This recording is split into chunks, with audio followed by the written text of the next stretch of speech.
이 시간 예수님의 피로 세우신 새 언약이라는 제목으로 은혜를 나누려고 합니다. 오늘 저와 여러분은 성찬 예식에 동참하고 있습니다. 여러분, 성찬 예식에 참여하는 것이 왜 그렇게 우리의 신앙에 중요할까요? 저는 이 시간 성찬 예식에 참여하는 것이 우리의 신앙생활에 왜 그토록 중요한지, 또 예수님은 왜 그토록 중요하게 여기셨는지 그것에 대해서 먼저 살펴보고, 그리고 그 성찬 예식에서 우리에게 주시고자 하는 하나님의 뜻은 무엇인지 그것을 살펴보고, 그리고 성찬 예배 예식에 참여했을 때 우리 하나님께서 우리에게 약속하신 축복은 어떤 것인지 그것을 살펴보고 기억하면서 이 성찬 예식에 동참했으면 좋겠습니다.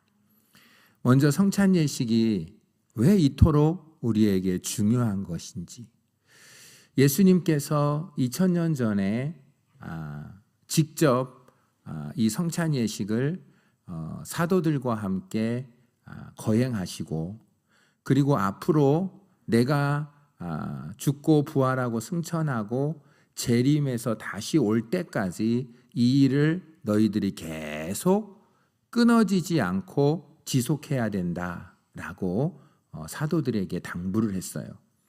이 사도들은 예수님이 돌아가시고 나서도 승천하신 후에도 이 성찬 예식, 이 성만찬 예식을 우리 사도들이 아주 잘 지켰어요. 사도들이 죽었어요. 속사도들이 생겼고, 초대교회에서도 모일 때마다 성찬 예식이 진행됐어요. 중세교회를 가서도 이 성찬 예식은 진행이 됐습니다. 그리고 근대교회에 와서도 성찬 예식은 진행됐고, 오늘날 저와 여러분에게도 이 성찬 예식이 지속되고 있습니다. 그리고 우리의 후손들요, 우리의 자손 만대까지 성찬 예식, 저와 여러분은 죽어도 사라져도 이 성찬 예식은 지속될 것입니다. 그리고 주님이 이 땅에 다시 오시는 그날 마지막이 될 것입니다. 우리는 성찬 예식을 예수님께서 지난 2000년 동안 단 한 번도 끊어지지 않고 지속적으로 우리 기독교인들이 하게 했던 것은, 이 성찬 예식은 우리로 하여금 천국의 혼인잔치를 기억하게 해주기 위해서입니다. 요한계시록 19장 9절을 보겠습니다. 요한계시록 19장 9절에 보면, 천사가 내게 말하기를 기록하라. 어린 양의 혼인잔치에 청함을 받은 자들은 복이 있도다. 여러분, 천국에 우리가 들어갈 때 그 천국을 어떻게 표현하냐면 어린 양의 혼인잔치에 청함받는 것입니다. 여러분, 예수님이 이 땅에 오셔서 첫 번째 기적이 가나의 혼인잔치였습니다. 그리고 우리가 이렇게 이 성만찬식을 하고, 그리고 이 성만찬식을 할 때마다 저와 여러분의 마음에는 뭐가 소망이 있어야 되냐면, 우리가 천국에 들어갔을 때 혼인잔치에 참석하는 거라는 겁니다. 우리 예수님 어린 양의 혼인잔치에 들어가는 게 천국에 들어가는 겁니다. 천국에 들어가면 어린 양의 혼인잔치가 벌어지고 우리는 그 안에서 이 식탁 교제를 하게 된다는 것입니다. 그래서 우리는 성만찬을 통해서 이 천국에서 앞으로 저와 여러분을 위해서 거행되어질 어린 양의 혼인잔치, 그것을 우리는 미리 기억해야 된다는 것입니다. 그래서 그건 미래에 있을 일이지만 그 미래에 있을 그 혼인잔치를 오늘 현재의 시간으로 당겨와서 그걸 미리 맛볼 수 있는 시간, 천국을 경험해 볼 수 있는 시간. 그래서 예수님이 이것을 우리에게 이 험한 세상에서 천국을 느끼게 해주고 천국을 조금이라도 경험시켜 주실 수 있도록 이렇게 성찬 예식을 했다는 것입니다. 또 하나가 있습니다. 여러분, 누가복음 24장 누가복음 24장을 보면 예수님이 부활하셔서 엠마오로 가는 두 제자와 함께 걸어가셨다라는 표현을 잘 알고 계실 겁니다. 그때 이 엠마오로 가는 두 제자는 부활하신 예수님과 대화를 하고 있었지만 예수님인지 몰랐습니다. 부활하신 예수님과 대화하면서도 예수님과 대화하는지를 몰랐단 말입니다. 그러다가 예수님이 길가에서 성경을 풀어주는데 마음이 뜨거워졌어요. 성경이 너무나 감동이 돼서 더 배우고 싶어서 날이 저물고 함께 유하달라고 간곡히 요청해서 예수님이 유하면서 저녁 때가 되어서 떡을 나누는 그때에 그들의 눈에서 눈이 열려서 나하고 지금 얘기하고 있는 분이 부활하신 예수님이라는 것을 알게 된 겁니다. 누가복음 24장 30절 31절을 읽어드리겠습니다. 그들과 함께 음식 잡수실 때에 떡을 가지사 축사하시고 떼어 그들에게 주시니 그들의 눈이 밝아져 그인 줄 알아보더니 예수는 그들에게 보이지 아니하신지라. 저는 이 성찬 예식의 가장 큰 은혜와 중요성은 뭐냐면 여러분 우리의 영적인 눈이 열려서 예수님이 이 자리에 저와 여러분이 함께 계시다는 것을 알게 되는 축복이 있게 될 줄 믿습니다. 이게 성찬 예식이 주는 엄청난 축복입니다.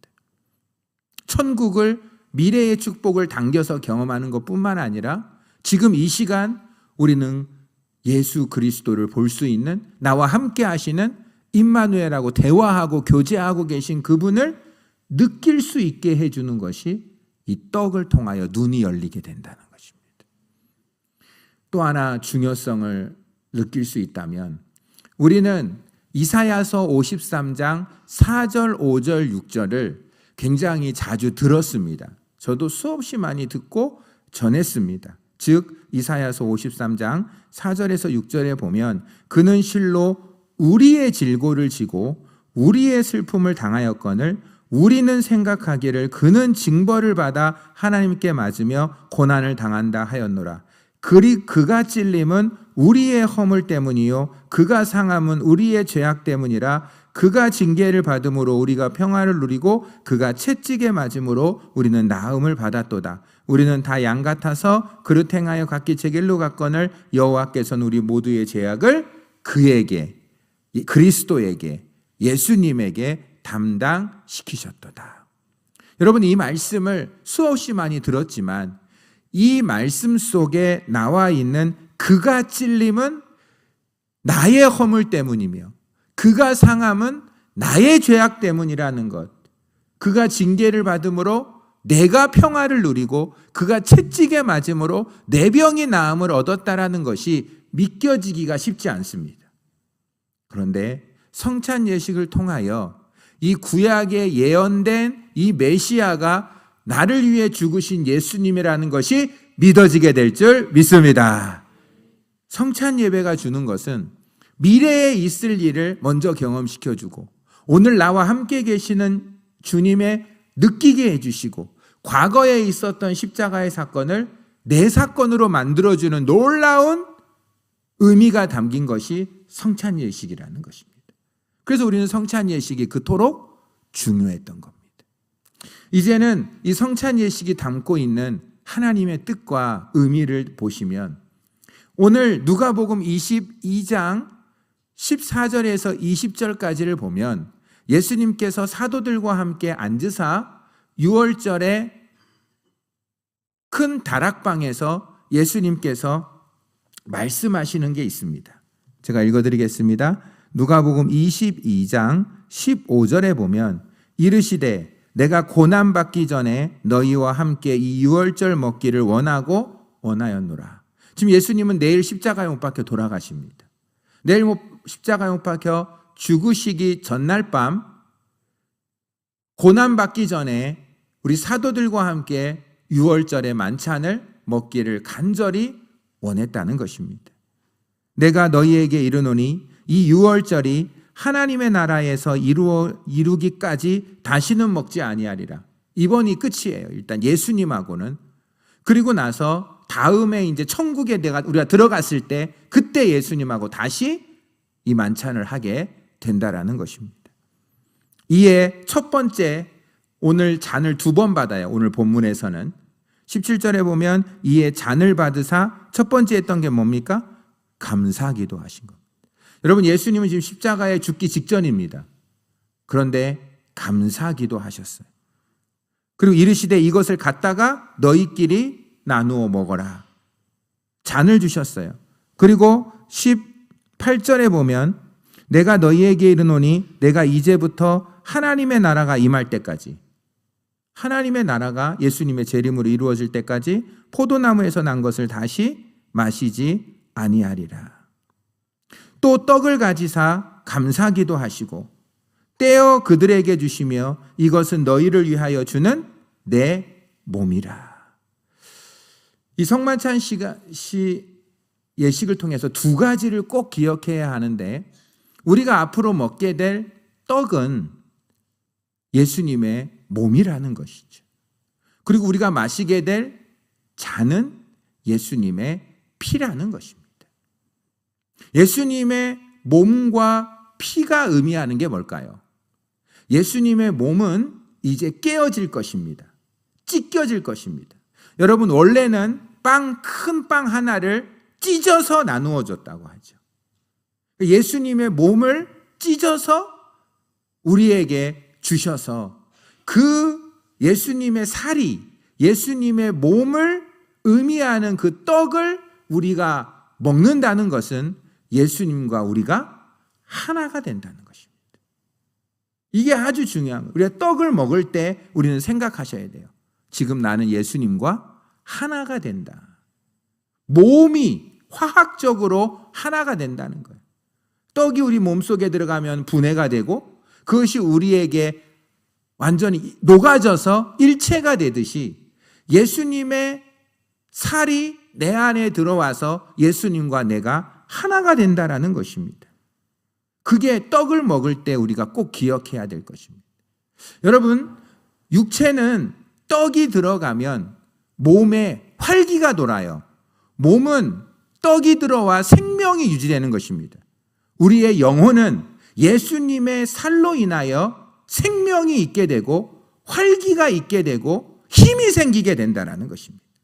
그래서 성찬 예식을 통하여 하나님은 우리에게 영적인 힘을 공급해 주시고 영적인 활력과 확신과 그리고 에너지를 공급해 주신다는 것이 이 떡이 의미하는 의미인 것입니다. 고린도전서 10장 16절 17절에 보면 이런 의미가 있어요. 우리가 축복하는 바 축복의 잔은 그리스도의 피에 참여함이 아니며 우리가 떼는 떡은 그리스도의 몸에 참여함이 아니냐. 17절은 같이 읽겠습니다. 떡이 하나요 많은 우리가 한 몸이니 이는 우리가 다 한 떡에 참여함이니라. 우리가 예수님과 하나가 되는 귀한 시간이 된다는 것입니다. 연합되는 시간이라는 거죠. 우리가 힘을 얻는 시간이라는 것입니다. 몸이 찢어지고 몸이 죽어지시면서 십자가에 못 박혀 죽는 그 죽음을 우리한테 알려주시는 겁니다. 여러분, 예수님은 왜 이렇게 온몸이 찢어지면서 저희들에게 생명을 주시는 걸까요? 바로 하나님의 사랑을 우리에게 확증시켜 주시기 위해서입니다. 여러분, 이런 말 들어보셨을 거예요. 어떤 분이 극심한 고통과 자녀의 방황과 하는 일이 안 되고 너무 힘든데 그게 너무 지속되고 기도해도 안 되면 하나님이 살아계시면 나한테 이럴 수 있냐고 하나님의 사랑을 의심합니다. 하나님이 날 사랑하면 이런 고난을 줄 수 없어. 제가 너무나 많이 듣고 너무 괴로워한 말입니다. 하나님이 살아계시면 나에게 이런 고난을 주실 수 없지. 하나님이 날 사랑하는 거 맞아? 라고 말하는데 더 이상 제가 어떻게 말을 이을 수가 없었어요. 그러면서 제 속에서는, 그리고 꼭 말씀드리고 싶은 건 하나님은 여전히 집사님을 사랑하세요. 근데 나는 하나님의 사랑을 못 느끼겠는데요? 막 그러시는 거예요. 제발 사랑 얘기 좀 그만하래요, 저한테. 너무 당황스러웠어요. 그리고 하나님 앞에 기도했어요. 하나님, 하나님의 사랑이 지금 느껴지지 못한다고 하고 계십니다. 로마서 5장 8절의 말씀을 우리 귀한 집사님이 깨닫게 해 주시옵소서. 로마서 5장 8절에는 우리가 아직 죄인 되었을 때 그리스도께서 우리를 위하여 죽으심으로 하나님께서 우리에 대한 자기의 사랑을 확증하셨느니라. 우리는 어떤 내게 좋은 일이 일어나면 나에게 사랑한 거고, 나쁜 일이 지속되면 사랑하지 않는 거라고 느끼시는 거예요. 내 자식이 잘 되면 하나님이 날 사랑하는 거고, 내 자식이 안 되면 하나님이 날 사랑하지 않는 거예요. 상황, 시시각각 변화되는 사람의 반응과 사건, 상황으로 인하여 하나님이 날 사랑하고 안 사랑한다라고 느끼시는 거예요. 그런데 십자가를 바라보면서 우리는 흔들릴 수 없는 하나님의 사랑에 확신을 가져야 된다라는 것이죠. 십자가의 사건이 나를 사랑하신 그 하나님의 사랑을 확실히 증명했고, 우리는 다른 것으로 하나님의 사랑을 시험하려고 해서는 안 된다. 저도 힘들면 그렇게 고백할 수 있을 수 있겠지만 절대 그래서는 안 되겠다. 하나님의 사랑을 다른 곳에서 찾아서는 안 된다. 십자가에 아들을 못 박혀 죽이신 그 하나님의 사랑을 내가 분명히 믿고 사는 것만이 가장 중요하다. 고린도전서 1장 18절에 보면 십자가의 도가 멸망하는 자들에게는 미련한 것이지만 구원받는 우리에게는 하나님의 능력이요 하나님의 지혜다. 그래서 예수님이 그 몸을 찢어서 십자가에 죽으신 것은 우리를 향한 하나님의 사랑, 흔들릴 수 없는 그 사랑을 보여주신 것이다. 그리고 피를 흘리시죠. 우리가 마시는 잔은 피를 의미한다라는 것이죠. 그 피는요, 언제, 구약 성경을 읽어보면 피는 언제 사용하는 거죠? 피는요, 언약을 맺을 때 사용하는 게 피예요. 언약을 맺을 때. 구약 성경에 언약이 참 많이 나와요. 가장 중요한 언약 오늘 한두 가지만 말씀드리면, 유월절 사건에 있었던 언약이 있어요. 유월절 사건에 있었던 언약. 출애굽기 12장 13절. 출애굽기 12장 13절에 보면 내가 애굽 땅을 칠 때에 그 피가 나오죠. 피를 문설주에 바르라고 하셨어요. 그리고 약속을 하셨어. 그 피가 너희가 사는 집에 있다면 너희를 위하여 표적이 될 것이다. 내가 그 피를 볼 때 너희를 넘어가리니 재앙이 너희에게 내려 멸하지 않겠다라고 약속을 하신 거예요. 이게 피의 언약인 거죠. 이게 첫 유월절에 하나님께서 주신 피로 세운, 근데 짐승의 피예요. 짐승의 피로 세운 언약. 하나님은 짐승의 피로 언약을 세우셨고 정말 그 언약을 지켜주셨어요. 그리고 나서 언약을 한 번 더 세워주셨어요. 출애굽기 19장 5절 6절. 이거는 구약 성경에서 가장 중요한 말씀이에요. 그래서 이거는 합독하시고 마음에 신비에 새겨야 돼요. 이것이 우리에게 주신 약속이에요. 구약 이스라엘 백성에게 주신 약속이에요. 그 시내산에서요. 시내산에서. 지금 6월절 나와가지고 시내산에서 있었잖아요. 그 시내산에서 언약을 맺으신 거예요. 모세를 통하여 소의 피를 통해서 또다시 언약을 맺으세요. 그 언약 내용을 우리가 읽고 기억하겠습니다. 시작. 세계가 다 내게 속하였나니 너희가 내 말을 잘 듣고 내 언약을 지키면 너희는 모든 민족 중에서 내 소유가 되겠고 너희가 내게 대하여 제사장 나라가 되며 거룩한 백성이 되리라. 너는 이 말을 이스라엘 자손에게 전할지니라. 할렐루야. 여러분, 여기서 피로 언약을 맺는데 세 가지 언약을 맺어요. 너희들은 내 소유다. 할렐루야. 놀라운 언약 첫 번째가 뭐라고요? 이스라엘 백성들은 하나님의 소유입니다. 아무도 못 건드려. 하나님을 건드려야 돼요. 하나님의 소유. 두 번째가요, 거룩한 백성, 제사장 나라. 이 세 가지가 출애굽기 19장 그 모세에게 주신 약속이고, 이것 때문에 이스라엘 공동체가 탄생된 겁니다. 이스라엘 공동체는 이 세 가지가 하나님과 맺은 언약이에요. 그런데 그 언약을 이스라엘 백성이 깨트립니다. 못 지킵니다. 그리고 나서 하나님께서 새로운 언약을 새롭게 세워주기 위해서 내가 독생자 메시아를 보내면 그 메시아의 피를 통해서 새로운 언약을 맺게 해주시겠다고 하시는 거예요. 그게 오늘 누가복음 22장에 나와 있었던 예수님이 잔을 주셔서 이거는 내 피라, 내 피로 세우는 새 언약이라고 말씀하고 계시는 거예요. 여러분, 구약에 하나님이 이스라엘 백성과 세운 언약의 내용은 뭐죠? 내 소유다, 거룩한 백성이고 제사장 나라다 라는 것이 약속의 내용이었는데, 신약에서 예수님의 피로 세운 새 언약의 내용이 뭐죠?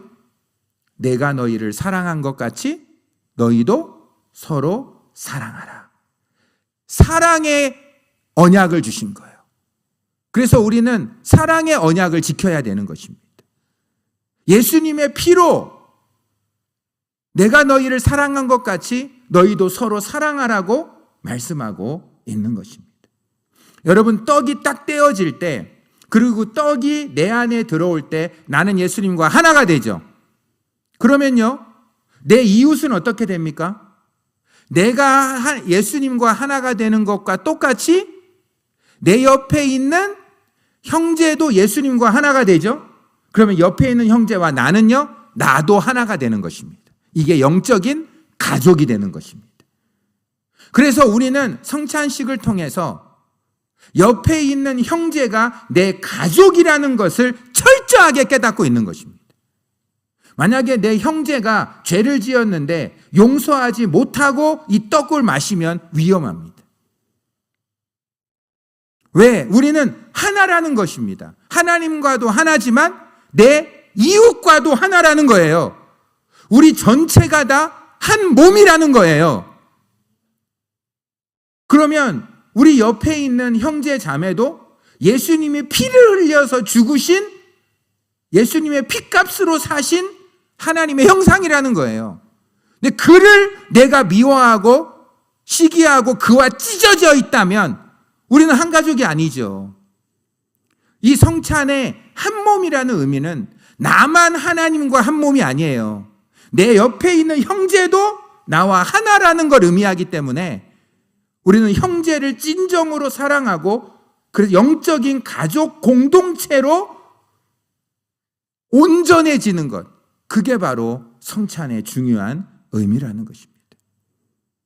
이렇게 성찬의 의미를, 성찬의 중요성에 대해서 들으시고 성찬의 의미에서 들으신 저와 여러분이 이제 이 성찬을 함부로 대하지 않고 이 떡과 이 피에 대해서 정말로 내 자신을 살피고 이걸 먹을 때 어떤 유익이 있을까요?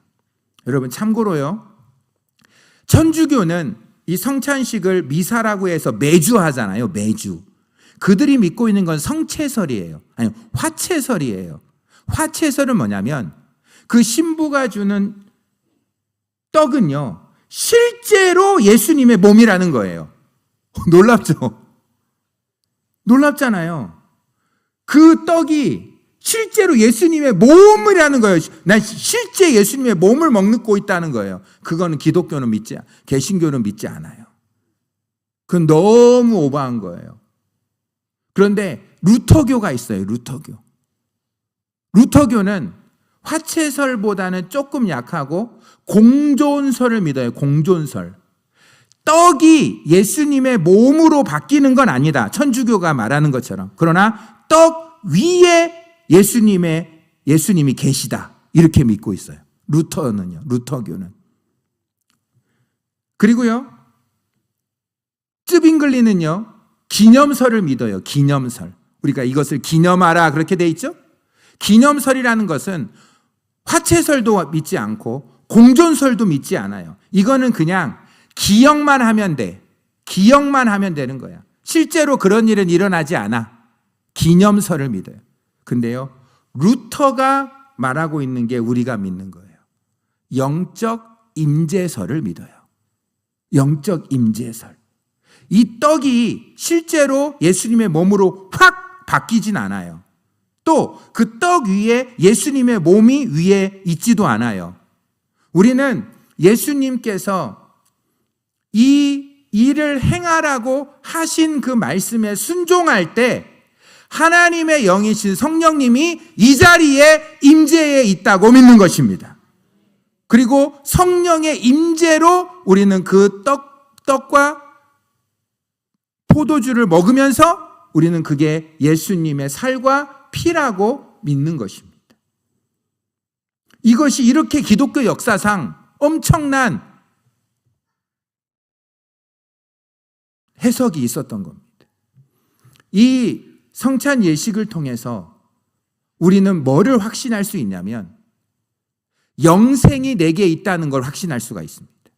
그리고요, 감사가 회복됩니다. 예수님이 이거를 앞에 두고 감사 기도를 하셨습니다. 그리고요, 고린도전서 11장 26절에 보면 너희가 이 떡을 먹으며 이 잔을 마실 때마다 주의 죽으심을 그가 오실 때까지 전하는 것이라. 바로 요 사건이 온 열방에 예수님을 전하는 사건이 된다라는 것입니다. 부디 이 성찬 예식을 통해서 천국을 경험하고 영적인 눈이 밝아지면서 십자가의 참된 의미를 경험하는 저와 여러분이 되기를 예수님의 이름으로 축원합니다.